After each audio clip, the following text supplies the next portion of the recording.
Happy Monday, everybody. My name is Brandon Rosa, and welcome to another episode of the Xbox in 10 podcast, your weekly source of Xbox gaming news covered in around 10 minutes. Every Monday, this podcast covers new game releases, the previous week's gaming news, and we all learn an Xbox-related fun fact together. This show is on podcast services around the world, so please subscribe on your favorite, tell a friend, and leave a review. Xboxin10.com, no numbers, is your quick source for links to all of our podcast destinations and social media profiles, which you can follow at Xboxin10. To start, let's talk game releases. The big games out last week were Terminator Resistance and the entire series of Five Nights at Freddy's HD. The games coming out this week are Neverwinter Nights Enhanced Edition, Tools Up, Arise: A Simple Story, Trover Saves the Universe, Everreach Project Eden, Big Pharma, Sea Carts, Kerbal Space Program Breaking Ground Expansion, Ancestors: The Humankind Odyssey, Immortal Planet, Life is Strange 2 Episode 5, and I cannot wait to complete the season, and finally, Halo Reach Remastered.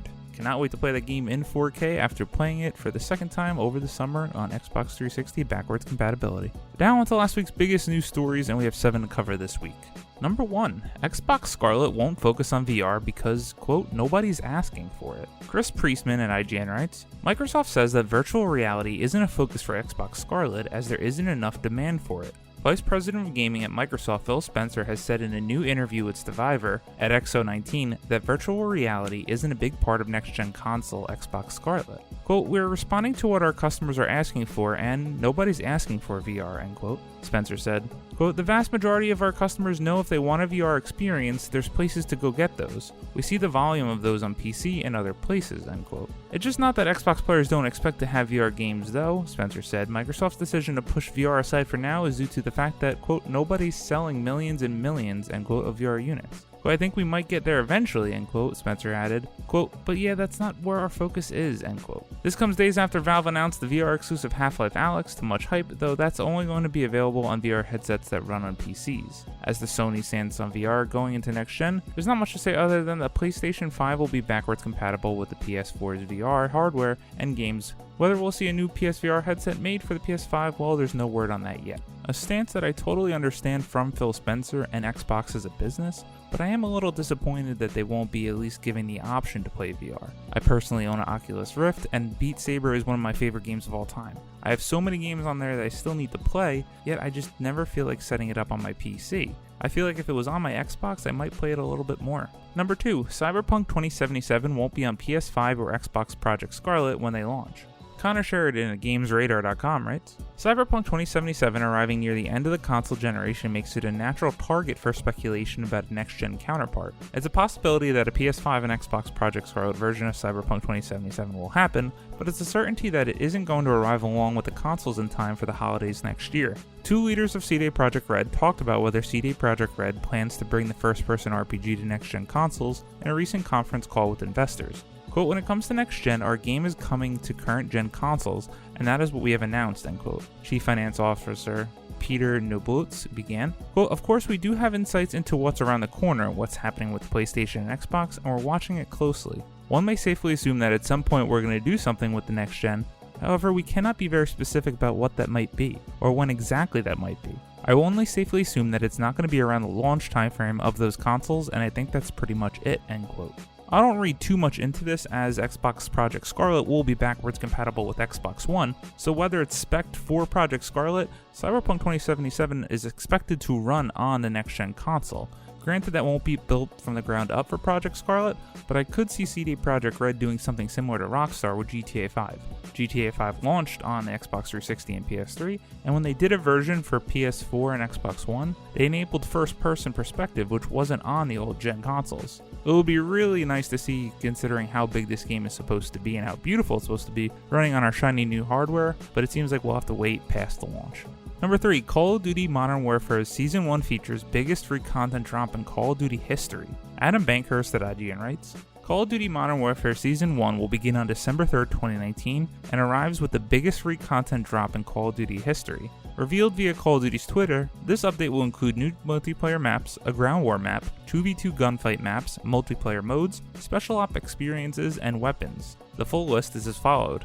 Multiplayer maps of Crash, Vacant, and Shipment, ground war map Port, 2v2 gunfight maps Cargo, Atrium, quote, and more. Multiplayer modes Reinforce, Gunfight OSP, and Infected. special op experiences Bomb Squad, Grounded, Pitch Black, Just Reward, and more, weapons Ram 7 and the Holger 26. All of this content will be available for free and at the same time on all platforms. This is a result of Activision's decision to not go with the traditional paid season pass with Call of Duty Modern Warfare, in an effort to deliver more free maps and content as well as post-launch events to all players. Super cool to see Activision and Call of Duty go this route with free DLC for all. It always segmented the player base with whoever had bought the DLC and who didn't, and really excited to see some of these throwback maps and Crash, Fakin' and Shipment return to the series. Number 5. 1v1 and 3v3 modes are coming to Call of Duty Modern Warfare's Gunfight. Vicky Blake at Eurogamer writes, plans to offer Call of Duty Modern Warfare's Gunfight in both a 1v1 and 3v3 mode are coming, at some point. When asked on Twitter if there were plans to introduce 3v3 squads to the shooter's popular Gunfight, Joe Sissot, co-design director of multiplayer Infinity Ward, revealed that not only is a 3v3 option Call of Duty Modern Warfare's Gunfight mode, but 1v1 is also on the way too. For now, Sissot only said that they're coming at some point in the future, but hopefully we get a firmer window soon. I wanted to throw this short little Call of Duty news story tweet in this week as I love the gunfight mode in Call of Duty Modern Warfare, and I think 1v1 and 3v3 mode options would be really cool for the community. Number 6. Apex Legends' new level cap brings more rewards, even for returning players.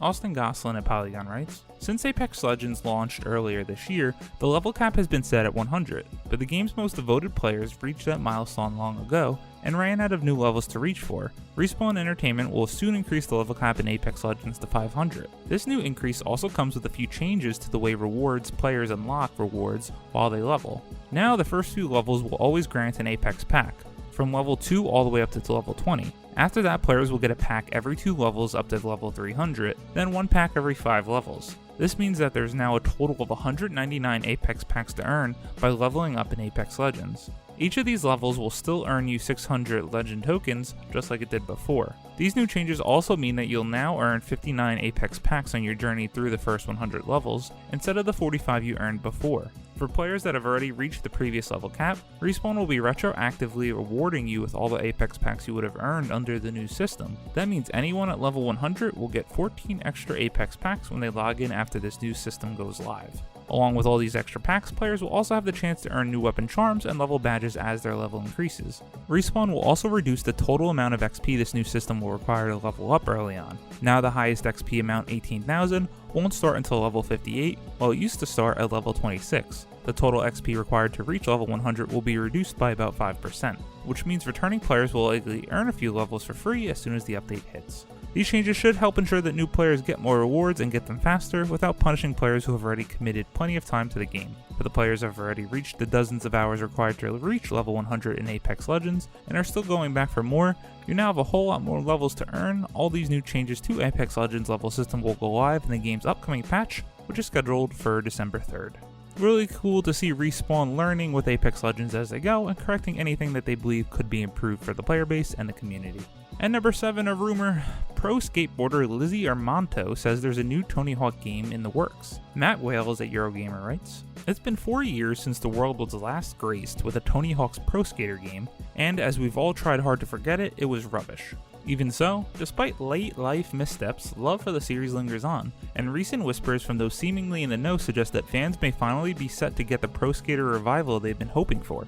Word of a new Tony Hawk game initially began to circulate over the weekend when reliable industry leaker Sabi shared word from an Activision source suggesting that prototype remakes of Tony Hawk's Pro Skater 1 and 2 had been doing the rounds internally. Sabi did note, however, that, quote, nobody seems to know if both games are being fully remade or if it's just some test for something else, end quote. That uncertainty might as well have already been cleared up elsewhere, though, thanks to a recent interview unearthed by fans. Back in October, it turns out professional skateboarder Lizzie Armanto told the 9 Club podcast during a brief back and forth about her appearance in Tony Hawk's Pro Skater 5 that, quote, Hawk is coming out with another one and I'll be in that too, end quote. As someone who loved those originally Tony Hawk games as I played them on the Nintendo 64, I wanted to include this story as I know there's a big hardcore fan base around them. It'll be interesting to see if they just do remakes or if they try to bring it back again with a number 6, given how bad number 5 was. And as always, we end our show with a fun fact about Xbox, and this one is about games with gold. This source is Wikipedia, so let's read up. First announced during E3 2013, the Games with Gold program offers free Xbox 360 games to users who purchase gold level membership for the Xbox Live. The program was extended to the new Xbox One console 1 year later. Unlike Xbox 360 Game with Gold releases, Xbox One users must maintain their Xbox Live Gold memberships in order to keep access to downloaded titles. Should the user drop their membership, access is suspended until the membership is reinstated or the game is purchased outright. Beginning in July 2015, Microsoft announced the expansion of the Games with Gold program to officially offer 2 games each month for the Xbox One, just like with the Xbox 360. Each game will be offered for a full month, with one game being available from the first of the month until the last day of the month, and the second game being available from the 16th of the month until the 15th of the following month. This was a change from a previous policy. When the program had begun including Xbox One games, it had started with 2 games, rotating them so that each month included 1 new game and 1 game that had been offered in the month prior. A great program and added value for us to be able to play our games online. It'll be interesting to see what they do when they launch Project Scarlett. Are we immediately going to get 1 free Project Scarlett game a month? I can't imagine that they'll do that initially, but surely in the months to come. Thank you guys for listening to the Xbox in 10 podcast, your weekly source of Xbox gaming news covered in around 10 minutes.